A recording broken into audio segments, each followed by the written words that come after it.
Monseigneur Monama, bonjour. Bonjour. Vous avez déclaré que ce que vous avez vu, ça fait souffrir. Qu'est-ce que vous avez vu exactement? J'ai fait la visite pastorale de paroisse à l'intérieur de mon diocèse au mois de mai. C'est la première fois que j'arrivais dans certaines contrées où s'étaient passées des violences, des Kamuinansapou contre la population. Ce que j'ai observé est intolérable. Beaucoup d'enfants sont malnutris. Beaucoup de femmes allaitantes sont malnutries. Qu'est-ce qui vous a marqué plus particulièrement? La souffrance des enfants. Ces enfants qui n'ont pas à manger, ces enfants qui sont très maigres, et vous voyez des plaies, des mouches dessus, ils n'ont pas à manger. C'est cela, et surtout ces femmes sans chair, excusez-moi, mais qui ont encore des enfants malnutris sur leur poitrine, cherchant comment les allaiter. Qu'est-ce que les parents vous disent? Ce sont des conséquences, au fond, des violences subies. Ils étaient en forêt, ils étaient en brousse, ils n'ont pas sémé, ils étaient en errance en forêt, en brousse. Et les deux saisons, normalement des récoltes, il n'y a eu rien. Et ils sont en train de subir donc ces conséquences. Est-ce qu'il y a une histoire, quelque chose qui vous a plus particulièrement frappé? Quelque chose que je ne l'oublierai jamais, c'est cette dame qui s'avance à l'hôtel, là où j'ai distribué la communion. Et quand elle prend l'hostie, il y a son enfant de moins de 2 ans qui voulait aussi qu'elle partage avec elle l'hostie. Ce sont ces scènes-là qui m'ont marqué comme personne et comme évêque. Vous avez dit quelque chose? Bon, la maman sait qu'on ne pouvait pas donner la communion à l'enfant et la manger seule.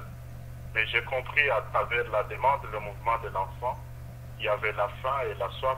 Il fallait d'abord penser à toutes ces souffrances-là. Dans quelle mesure la saison sèche pourrait-elle aggraver la situation? On peut encore, pendant la saison des pluies, manger des fruits qu'on trouve dans les forêts et ici chez nous dans la savane. Pendant la saison sèche, ces fruits disparaissent. Il n'y a même pas de légumes. Il faudra attendre le début de la saison de pluie pour vivre peut-être des sauterelles et d'autres aliments que la nature nous donne. L'UNICEF a déjà attiré l'attention sur la situation de 400 000 enfants début mai. Pourquoi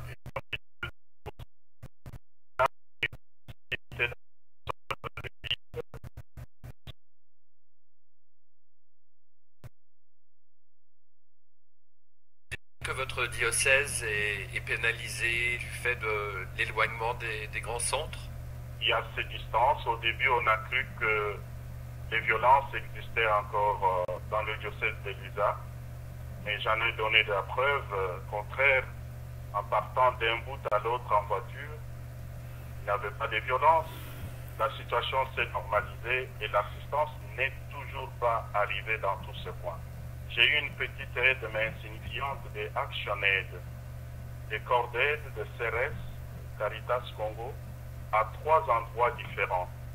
Mais qu'est-ce que c'est? On apporte des articles ménagers à des familles, à 200 ou 300 familles.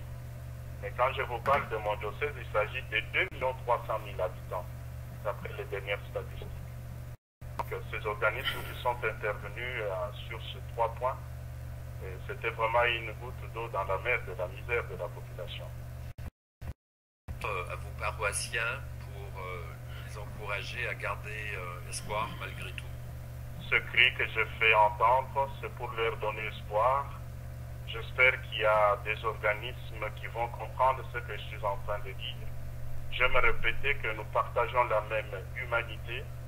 Pourquoi dans certains coins, on se presse d'amener de l'aide, mais ici chez moi, depuis qu'il y a eu toutes ces violences, on n'a pas été assisté à la hauteur de notre souffrance. Nous parlons pour que les organismes internationaux, ceux des Nations Unies, puissent venir au secours de cette population. J'insiste aussi pour qu'il y ait une certaine solidarité entre ceux qui souffrent et ceux qui ont réussi quand même à trouver quelque chose de gauche à droite. C'est ainsi que toutes mes religieuses, les religieuses qui travaillent dans mon diocèse, 6 congrégations, plus de 343 membres, apportent un peu de soulagement. Elles sont en train d'identifier tous ces malnutris dans l'espoir que ce cri de détresse sera entendu et qu'on pourra amener l'aide voulue. Le Saint-Siège nous a encouragés dans cette opération avec un peu d'aide, et c'est ça qui nous permet, avec ces religieuses, de faire ce service d'identification et d'assistance préliminaire. Monseigneur Mwenama, merci. C'est moi qui vous remercie. Merci beaucoup. Alléluia, Alléluia, Alléluia, Alléluia, Alléluia, Alléluia, Alléluia, Alléluia, Alléluia, Alléluia, Alléluia.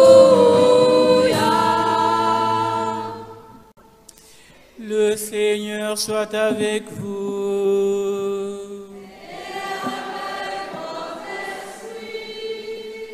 Évangile de Jésus-Christ selon saint Marc.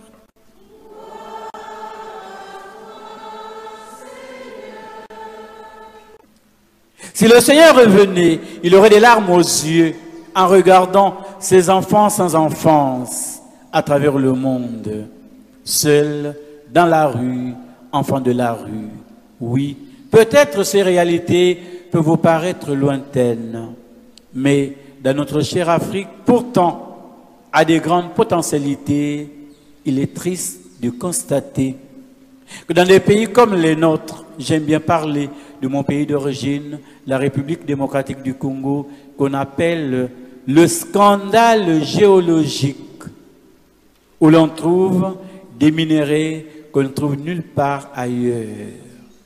L'or, le diamant, le pétrole, le cobalt, le cuivre, le manganèse, le coltan, matière première recherchée pour la fabrication du matériel informatique, pour l'armement le plus sophistiqué, même l'uranium utilisé pour la première bombe atomique vient de chez moi en RDC.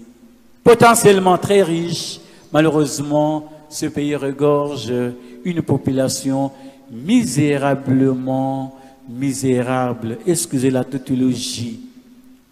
Paradoxe d'un peuple, paradoxe d'un pays, paradoxe des peuples, paradoxe des continents, où, à côté des gens honteusement riches, il y a des gens honteusement pauvres, où les poubelles des uns sont des supermarchés des autres.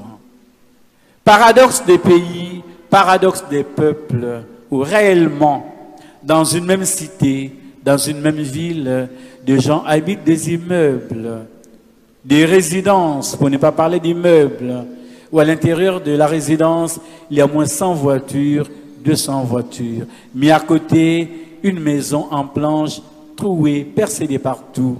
Et quand l'homme habitant la résidence va déverser sa poubelle, la personne qui vit dans la petite maison en planche va se servir dans la poubelle comme supermarché. Drame d'un continent, drame des pays, drame des peuples. Si je le dis, ce n'est pas pour prendre en pitié ces différents peuples, mais c'est pour qu'on prie. D'abord pour les décideurs politiques. Car le tout, c'est une question de volonté politique. Malheureusement, beaucoup de nos décideurs politiques, je parle de l'Afrique, excusez-moi, ils ont pactisé avec le diable. Leur salutation, ils se saluent comme cela, montrant les cornes du démon. Tous, la plupart, sont dans des pratiques sataniques. Tous, pour la plupart, appartiennent à des loges, mais pas les loges comme on les voit en Occident, voire ici, car la plupart, ils font du syncrétisme dans leurs pratiques, ajoutant les pratiques traditionnelles de l'Afrique avec la branche sacrificielle, où régulièrement, il faut que le sang coule. Oui, un pouvoir fétichiste ne peut pas avoir des décideurs qui peuvent être des véritables bergers, car pour eux, il faut écraser, il faut que le sang coule. C'est pour cela que dès qu'on annonce même les élections en Afrique, tout le monde a peur, parce que tout le monde se dit, le sang peut encore couler. Oui, nous avons besoin de votre prière. pour que le Seigneur seul touche le cœur des décideurs, qui demandent la grâce comme Salomon avait demandé à Dieu. Seigneur, je te demande pas la richesse, de l'argent, mais donne-moi la sagesse pour mener mon peuple à bon port.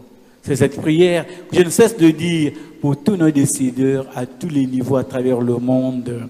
Qu'ils comprennent que ce qu'ils sont devenus, c'est par le soutien du peuple et qu'ils ont le devoir moral d'être des bergers de leur peuple.